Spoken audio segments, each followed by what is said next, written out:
Hello guys, my name is Rimpal Sharma और आज हम देखेंगे वही पेपर फर्स्ट के क्वेश्चन एंड सॉल्व क्वेश्चंस देखेंगे जिनमें हमने 100 क्वेश्चन सॉल्व कर लिए हैं। आज 101 से क्वेश्चन सॉल्व करेंगे। तो स्टार्ट करते हैं। क्वेश्चन नंबर 101, मूल पाठ्य चर्चा में क्या होता है? ऐसी विषय वस्तु जिसमें स्कूल बच्चे अनिवार्यता सीखें, विद्यालय अधिकारियों द्वारा नियत विषय, विद्यालय के कार्यक्रम में सकल अनुभव, अध्यापकों द्वारा तैयार की गई इकाइयाँ एवं पाठ्य योजना। तो इसका आंसर है ए, ऐसी विषय वस्तु जिसे बच्चे स्कूल में ज़रूर से सीखें। क्वेश्चन नंबर 102, अध्यापक शिक्षा के पाठ्यक्रम की क्रियान्विति की जिम्मेदारी प्रत्यक्षता है NCERT की, UGC की, NCTE की या अध्यापक। तो इसका आंसर है सी, NCTE की। अब नेक्स्ट क्वेश्चन पे आते हैं। निम्नलिखित में से किस स्थिति में किसी स्थिति में सूक्ष्म शिक्षण सबसे अधिक प्रभावी होता है? किस स्थिति में? ठीक है, सूक्ष्म शिक्षण अभ्यास की तैयारी के दौरान, शिक्षण अभ्यास के दौरान, शिक्षण अभ्यास के बाद या सदैव। तो इसका आंसर है ए, शिक्षण अभ्यास की तैयारी के दौरान। नेक्स्ट 104, निम्नलिखित में से कक्षा या कक्षाओं के विद्यार्थियों के लिए सूक्ष्म शिक्षण सबसे उपयोगी होता है। मतलब जो सूक्ष्म शिक्षण है वो इनमें से कौन सी कक्षाओं के लिए इम्पोर्टेंट होता है? पहला, केवल प्राथमिक, केवल जूनियर, केवल 10+2 या प्राथमिक और उच्च दोनों कक्षाओं के लिए। तो इसका आंसर होगा डी, प्राथमिक और उच्च दोनों। 105, निम्नलिखित में से किस विद्यालय ने 1961 में सूक्ष्म शिक्षण की अवधारणा को प्रतिपादित किया? स्टैनफोर्ड विश्वविद्यालय, ऑक्सफोर्ड विश्वविद्यालय, दिल्ली विश्वविद्यालय, जवाहरलाल नेहरू विश्वविद्यालय। तो इसका आंसर है स्टैनफोर्ड यूनिवर्सिटी। 106 पे आते हैं। निम्नलिखित में से अनुदेशात्मक प्रक्रिया किस शिक्षण प्रतिमान का अनुदेशात्मक प्रक्रिया, ठीक है, छात्र के ध्यान रखना, अनुदेशात्मक। और इसका आंसर पहले ऑप्शंस देखते हैं। छात्र केंद्रित शिक्षण प्रतिमान, मूलभूत शिक्षण प्रतिमान, आगमनात्मक प्रतिमान, उपरोक्त सभी। तो इसका आंसर हो जाएगा बी, मूलभूत शिक्षण प्रतिमान। 107 पे आते हैं। जॉन डेवी ने शिक्षा के क्षेत्र में किस बात पर अधिक बल दिया? क्रिया मूलक ज्ञान पर, सत्तावादी शिक्षण विधियों पर, दोहराव शिक्षण पर, उपरोक्त में से कोई नहीं। तो इसका आंसर होगा ए, क्रिया मूलक ज्ञान पर। 108 पे आते हैं। निम्नलिखित में से किस विधि से परिसंवाद या विचार गोष्ठी को संबद्ध करके देखा जा सकता है? आविष्कार, परिचर्चा विधि, व्याख्यान विधि या प्रदर्शन। तो परिसंवाद अगर आपको पता हो तो परिसंवाद जो होता है या विचार गोष्ठी, तो उसमें क्या होता है? मेनली परिचर्चा होती है, वाद विवाद करते हैं, ठीक है। तो लोग हैं आपस में बैठ के एक दूसरे से बातचीत करते हैं। तो इसका जो आंसर होगा वो होगा परिचर्चा, यानी कि ऑप्शन नंबर बी। 109, शिक्षण में छात्रों से प्रश्न करने का कौशल सबसे अधिक उपयोगी क्यों माना जाता है? शिक्षण में छात्रों की सक्रिय भागीदारी को सुनिश्चित करने के लिए, छात्रों द्वारा तथ्यों को याद रखने के लिए, छात्रों को अनुशासित बनाने के लिए या छात्रों को परीक्षा के लिए तैयार करने के लिए। तो इसका आंसर हो जाएगा ए, छात्रों में सक्रिय भागीदारी सुनिश्चित करने के लिए। 110 ओके, 110 नंबर पर आते हैं। निम्नलिखित में से कौन सा कथन सूक्ष्म शिक्षण के बारे में सत्य नहीं है? ठीक है, तो इसमें से असत्य कथन हमें ढूंढना है। यह एक शिक्षण विधि है, यह शिक्षण कौशल का अंतर्भाग है, हर कौशल के लिए अलग से अभ्यास चाहिए। प्रश्न करना सूक्ष्म विधि शिक्षण का एक घटक है। तो इसका आंसर है ए, यह एक शिक्षण विधि है। तो ये इसके लिए सत्य, गलत है ये स्टेटमेंट, है ना, ये सत्य नहीं है ये चीज़। 111, निम्नलिखित में आर्मस्ट्रांग किस विधि के मुख्य प्रतिपादक है? समाधान, समस्या, परियोजना, विचार विमर्श या अनुमानी ह्यूरिस्टिक। तो इसका आंसर है डी, अनुमानी ह्यूरिस्टिक विधि। 112, निम्नलिखित में से किस स्थिति में विचार विमर्श उपयोगी विधि होती है? ठीक है, विचार विमर्श जो जैसे ऊपर बात करी थी मैंने, विषय बहुत ही सरल हो, विषय थोड़ा कठिन हो, विषय बहुत ही कठिन हो, या विषय सभी परिस्थितियों में। तो सभी परिस्थितियों में विचार विमर्श इज़ वेरी यूजफुल थिंग। तो ये चीज़ों को इजी बना देती है, किसी भी टॉपिक या किसी विषय को सरल बना देती है। 113, शिक्षण में शैक्षणिक प्रौद्योगिकी बहुत उपयोगी है। शैक्षिक प्रौद्योगिकी बहुत उपयोगी है। यह समय की मांग है, यह प्रसिद्ध संस्थानों द्वारा अपनाई गई है। यह शिक्षण को प्रभावी और कुशल बनाता है। यह छात्रों को शिक्षण और अधिगम की गतिविधियों के प्रति आकर्षित करता है। तो इसका आंसर है सी, यह शिक्षण को प्रभावी और कुशल बनाता है। अब आते हैं 114 नंबर क्वेश्चन पर। 114 देखिए,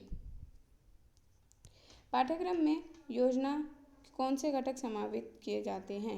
पाठ्यक्रम में योजना कौन से घटक को समावित किए जाते हैं ना पाठ्यक्रम योजना में। पाठ्यक्रम का विकास और प्रारूप, सामग्री को स्पष्ट और परिशिष्ट करने के लिए विभिन्न साधन, पाठ्यक्रम के विशिष्ट उद्देश्य या उपयुक्त सभी। तो इसका आंसर हो जाएगा उपयुक्त सभी। ये सारी चीज़ें अपने पाठ्यक्रम के लिए ज़रूरी है। ठीक है। 115 पे आते हैं। निम्नलिखित में से कौन सा ड्रिल एंड प्रैक्टिस विधि का सबसे प्रचलित रूप है। ड्रिल एंड प्रैक्टिस विधि प्रत्यक्ष अनुदेश, अनुभवात्मक अनुदेश या उपरोक्त में से कोई नहीं। तो इसका आंसर होगा प्रत्यक्ष अनुदेश। चलो 116 पे आते हैं।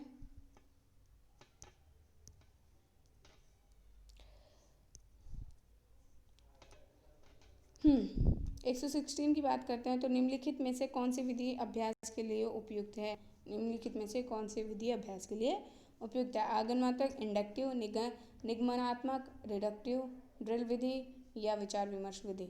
तो आपके वर्डिंग क्या होना चाहिए। तो इसका आंसर होगा सी, ड्रिल विधि। अभ्यास के लिए बोला इसने, है ना, तो इस चीज़ का ध्यान रखना। 117 निम्नलिखित में से किस विषय के लिए पात्र अभिनय सबसे अधिक उपयोगी है। पात्र अभिनय इतिहास, विज्ञान, गणित या भाषा। का आंसर है इतिहास, क्योंकि कोई पात्र होता है तो उसके बारे में जब हम डिटेल देते हैं तो लाइक उस तरह से। तो इसका आंसर है ए। 118 निम्नलिखित में से कौन सा समूह शिक्षण का लाभ नहीं है। संसाधनों का बेहतर उपयोग, श्रेष्ठ योजना, शिक्षण तकनीकों का बेहतर उपयोग, शिक्षकों को बेहतर वित्तीय लाभ। तो इसका आंसर हो जाएगा डी, शिक्षकों को बेहतर वित्तीय लाभ। क्वेश्चन नंबर 119 एक शिक्षक व्यवहारिक रूप से समझाने के लिए किस विधि का उपयोग करेगा। व्यवहारिक रूप से समझाने के लिए ना, व्याख्यान विधि का, आविष्कार विधि का, प्रदर्शन विधि का या समस्या समाधान विधि का। इसका आंसर है सी, प्रदर्शन विधि का। 120 निम्नलिखित में से समूह शिक्षण के लिए मुख्य धारणा कौन सी है। समूह शिक्षण के लिए शिक्षक अकेले कार्य करते हुए ऊब जाता है। कोई भी एक शिक्षक स्वयं में सक्षम नहीं होता।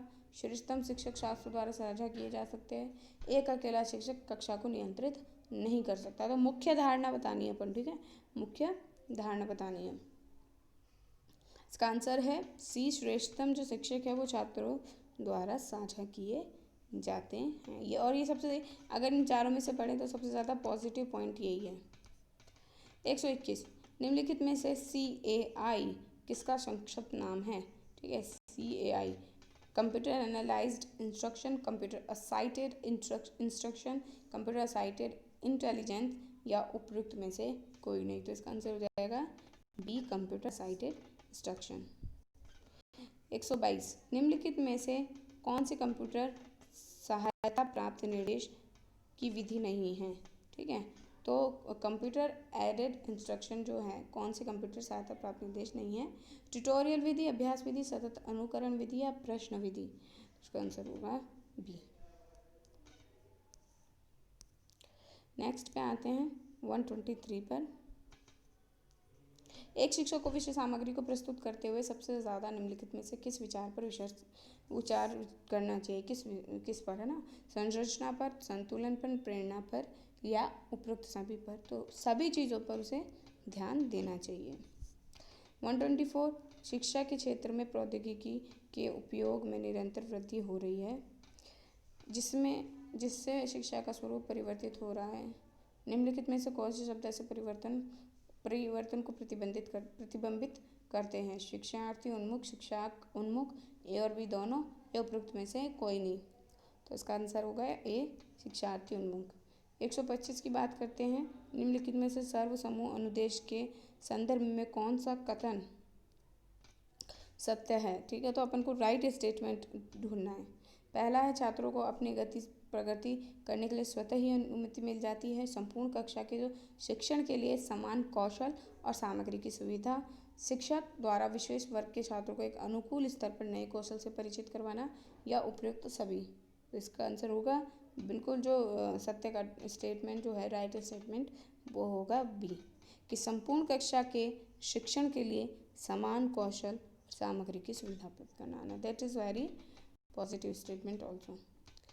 नाउ 126, निम्नलिखित विधियाँ कौन सी विधि कक्षा संचार में सबसे अधिक प्रभावी है? मौखिक संचार, लिखित संचार, मल्टीमीडिया विधि या इसका सामान्यकरण कठिन है, ये उद्देश्य पर निर्भर करता है। तो इसका आंसर बिल्कुल यही होगा कि डी, कि इसका सामान्य के यह उद्देश्य पर, जिसका जिस तरह का उद्देश्य होगा उसी तरह से संचार की वहाँ मांग होगी। 127 पे आते हैं। निम्नलिखित में से किस शिक्षण विधि द्वारा छात्र शिक्षण में छात्रों के अधिकतम भागीदारी सुनिश्चित की जा सकती है? व्याख्यान में, परिचर्चा में, पाठ्य पुस्तक में, श्रव्य दर्शन में। ठीक है, क्वेश्चन क्या कह रहा है कि शिक्षण विधि द्वारा छात्र शिक्षण में छात्रों को अधिकतम भागीदारी। इसका आंसर हो जाएगा ऑब्वियसली बी, परिचर्चा। 28, निम्नलिखित में से कौन सा शिक्षण प्रतिमान शिक्षण सामग्री को प्राप्त करने के लिए तकनीकी दृष्टिकोण से उपयुक्त है? निम्नलिखित में से कौन सा शिक्षण प्रतिमान शिक्षण सामग्री को प्राप्त करने के लिए तकनीकी दृष्टिकोण से उपयुक्त है? तो सीखने का प्रतिमान, निर्देशात्मक प्रतिमान,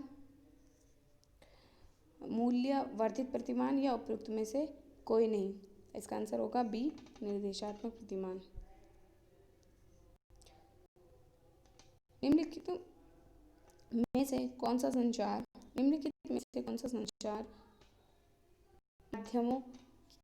माध्यम जो है वो ग्रामीणों के बीच में साक्षरता को बढ़ावा देने के लिए उपयुक्त नहीं है? मतलब ग्रामीणों में साक्षरता बढ़ाने के लिए उपयुक्त नहीं है।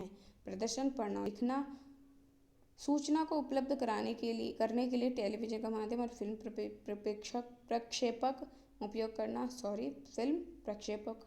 ठीक है, बड़े पैमाने पर समूह परिचर्चा। इसका आंसर है डी, बड़े पैमाने पर समूह परिचर्चा। ये एक सही तरीका नहीं है। 130, छात्रों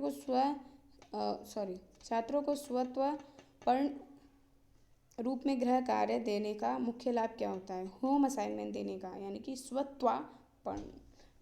उन्हें हर समय अध्ययन में व्यस्त रखना, उन्हें टेलीविजन देखने से रोकना, स्व अध्ययन का स्वभाव विकसित करना या उपयुक्त में से कोई नहीं। तो इसका आंसर हो जाएगा ऑब्वियसली सी, ताकि वो खुद से चीज़ें करना सीखें। चलो अब आते हैं नेक्स्ट पर 131। निम्नलिखित कथनों पर विचार कीजिए। कक्षा शिक्षण में निर्देशन माध्यम का चुनाव न कर पाना शिक्षार्थियों में कक्षा से अनुपस्थिति और पलायन करने की प्रवृत्ति को बढ़ा देता है। निम्नलिखित में से इसका उपयुक्त आंसर कौन सा है? सहमत, असहमत, अनिश्चित या उपयुक्त में से कोई नहीं। तो इसका होगा सहमत। ठीक है। 132, निम्नलिखित में से शैक्षणिक जो कंप्यूटर का मुख्य कार्य क्या होता है? उत्तरों की गणना करना, जानकारी को रक्षित करना, आंकड़ों को विश्लेषण करना या उपयुक्त सभी। तो ऑब्वियसली इसका आंसर हो जाएगा डी, ये सारी चीज़ें कंप्यूटर का मुख्य कार्य है। 133, कंप्यूटर आधारित शिक्षण मॉडल को किसके द्वारा विकसित किया? गिलबर्ट, स्टोलुरोव और डेविस, रॉबर्ट गैग्ने, मकनर। इसका आंसर होगा बी, स्टोलुरोव और डेविस। 134 पे आते हैं। छात्रों को समूह शिक्षण में मुख्य रूप से क्या अपेक्षा होती है? समूह शिक्षण में ना, समूह से प्रशंसा प्राप्त करना, कार्य को समान रूप से वितरित करना, व्यक्तिगत दृष्टिकोण को उपेक्षित करना, अन्य छात्रों को समूह का सदस्य बनाने के। तो इसका आंसर हो जाएगा डी, अन्य छात्रों को समूह का सदस्य बनाने के लिए प्रेरित करना, ताकि सब बच्चों में एक उस चीज़ को ग्रहण करने का अवसर उन्हें प्रदान किया जाए, उन्हें अवसर मिले। चलो अगले पे आते हैं 135। निम्नलिखित में से कौन सा क्षेत्र सबसे बड़े समूह, छोटे समूह और व्यक्तिगत शिक्षण विधियों को, सबसे बड़े समूह, सबसे छोटे समूह, सब और व्यक्तिगत शिक्षण विधियों को आपस में जोड़ता है। समूह चर्चा, विभेदित अनुदेश, विचार मंथन या उपयुक्त में से कोई नहीं। तो इसका आंसर हो जाएगा विभेदित अनुदेश, डिफरेंशिएटेड इंस्ट्रक्शन। 136 निम्नलिखित में से शिक्षण विधियों का कौन सा संयोजन शिक्षार्थी केंद्रित प्रतिमान को प्रोत्साहित करने में सबसे अधिक उपयोगी प्रमाणित हो सकता है?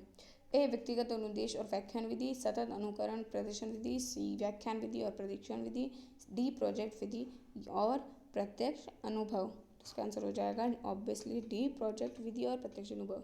137 शिक्षण परियोजना की विधि की सीमा कौन सी है? ये शिक्षार्थी केंद्रित विधि है, शिक्षार्थियों का व्यवहारिक अनुभव प्राप्त करना है, शिक्षार्थियों का उचित रूप से अधीक्षण न कर पाना है, ये उपयुक्त सभी। तो इसका आंसर होगा सी शिक्षार्थियों का उचित रूप से अधीक्षण न कर पाना।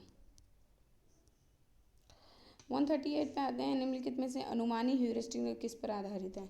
अभी पढ़ा था अनुमानिक, ठीक है। ह्यूरिस्टिक कंठ करना, गृह कार्य, जिज्ञासु होने की भावना से प्रेरित होना, उपयुक्त में से कोई नहीं। तो इसका आंसर हो जाएगा सी जिज्ञासु होने की भावना को प्रेरित करना। 139 पे आते हैं, क्वेश्चन नंबर 139 शिक्षण सहायक सामग्री का उपयोग सीखने की विधि को बनाने के लिए करता है। सरल सीखने की विधि को क्या बनाने के लिए करता है ना? सरल, अधिक ज्ञानपूर्ण, भावपूर्ण या रोचक। तो इसका आंसर हो जाएगा ए सरल। 140 निम्नलिखित में से कौन सी शिक्षण एक सहायक सामग्री है? LDC projector, green board, tape recorder या उपयुक्त सभी। तो इसका आंसर आप लोगों को पता ही लग गया होगा, उपयुक्त सभी। ये सारी चीज़ें पढ़ाने के लिए काम आने वाली चीज़ें। 141 शिक्षण सदृश सहायक सामग्रियों का उपयोग शिक्षण को डैश बनाने के लिए करता है। रुचिकर, अनिवारक, तीव्र या जटिल। इसका आंसर है रुचिकर। 142 परियोजना एक अधिगम विधि है। परियोजना एक अधिगम विधि अधिगम के लिए विधि है। निम्नलिखित में से कौन सा कथन इसके बारे में सत्य नहीं है? यह एक उद्देश्यपूर्ण गतिविधि है, ये सामाजिक वातावरण में होती है, यह जीवन की वास्तविक स्थितियों में होती है, यह शिक्षक केंद्रित गतिविधियां हैं। इसका ऑप्शन होगा डी, ये शिक्षक केंद्रित विधि है।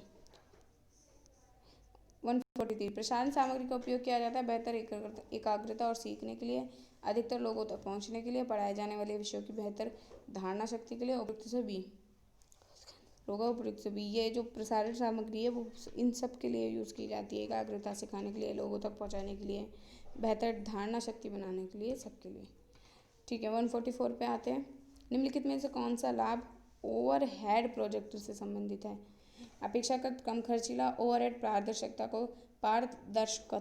को अपेक्षाकृत तीव्रता से बनाया जाना, कक्षण गतिविधि के दौरान शिक्षकों को पारदर्शी शीट पर लिखने का विकल्प प्रस्तुत करना, या ऑप्शन डी। तो इसमें ये सारी चीज़ें आएंगी, जब अपन और प्रोजेक्टर यूज़ करते हैं तो ये सारी चीज़ें होती हैं।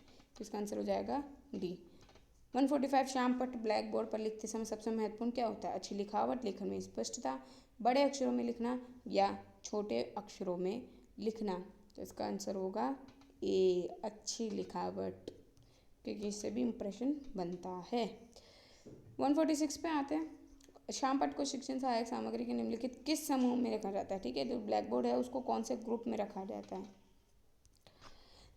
श्रव्य सामग्री, दृश्य सामग्री, दृश्य श्रव्य सहायक सामग्री या उपयुक्त में से कोई नहीं। तो इसका आंसर हो जाएगा बी। ऑब्वियसली वो दिखने वाली चीज़ है जो ब्लैक बोर्ड होता है, तो दृश्य सहायक सामग्री। 147 पे आते हैं, निम्नलिखित में से कौन सा विकल्प शिक्षक कौशल से संबंधित है? कौन सा विकल्प शिक्षण कौशल से? श्याम पट्ट लेखन, प्रश्नों का समाधान, प्रश्न पूछना या उपयुक्त सभी। तो ये सारी चीज़ें शिक्षण कौशल से संबंध है, तो इसका आंसर हो जाएगा उपयुक्त सभी।